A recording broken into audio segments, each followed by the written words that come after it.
प्रभु यीशु मसीह के मधुर और मीठे नाम में आज दिनांक 30 मार्च दिन शनिवार को आप सब श्रोताओं का हम स्वागत करते हैं।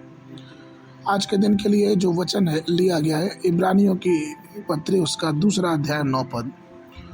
मृत्यु का दुख उठाने के कारण महिमा और आदर का मुकुट पहने हुए देखते हैं, ताकि परमेश्वर के अनुग्रह से हर एक मनुष्य के लिए मृत्यु का स्वाद चखें। प्रियो, इस्राएलियों ने मारा का जल चखा, वह कड़वा था और वो उसे पी ना सके और ना अपनी प्यास बुझा सके, लेकिन हमारे प्रभु ने मौत का स्वाद चखा जो उससे भी कड़वा था। प्रेरित पौलुस लिखते हैं कि प्रभु यीशु मसीह की मृत्यु हम सब मानव जाति के लिए है।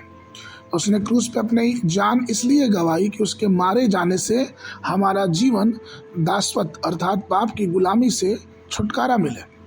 जब प्रभु यीशु मसीह क्रूस पे लटके थे और इतिहासकार ये बताते हैं कि लगभग 6 घंटे की प्रक्रिया चली और अंततः यीशु मसीह ने पीड़ा में आके बोला कि मैं प्यासा हूँ। लोग ने शिकंजे में उन्हें मिला के दाखरस दिया पीने के लिए। उसको साथ चख के उन्होंने यीशु मसीह ने अपना मुंह हटा लिया। और इसका क्या मतलब था? इसका मतलब ये था कि उनकी मृत्यु में कड़वाहट थी। उस दाखरस में वो दाखरस कड़वा था, वो सिरका जो था वो कड़वा था। यीशु मसीह खुद ही मृत्यु के दर्द से परेशान थे, वो बहुत तकलीफ में थे। मानव दृष्टि से देखें तो वो संसार में शरीर में थे और इसलिए बहुत परेशान थे, लेकिन उनका मरना जरूरी था क्योंकि उनके मारे जाने से ही एक नए जीवन की शुरुआत होती। पहला थिस्सलुनीय उसके 4:13 में वचन कहता है, हे मेरे भाइयों, मैं नहीं चाहता कि तुम उन सब लोगों के विषय में अज्ञानी बनो जो सो गए हैं।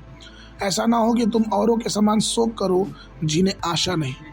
प्रियो, हमें शोक करने की आवश्यकता नहीं है। कई लोग गुड फ्राइडे के दिन रोते हैं और अपनी छाती पीटते हैं, लेकिन प्रियो ये शोक करने का दिन नहीं, लेकिन ये आनंद करने का दिन है।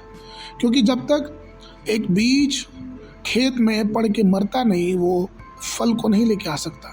उसी प्रकार जब तक शरीर, नश्वर शरीर मरेगा नहीं, तब तक वो महिमा में शरीर नहीं पाएगा। यीशु मसीह ने क्रूस पे मौत सह के उस मृत्यु को हरा दिया और उस मृत्यु की भय से हमको विजय दिलाया।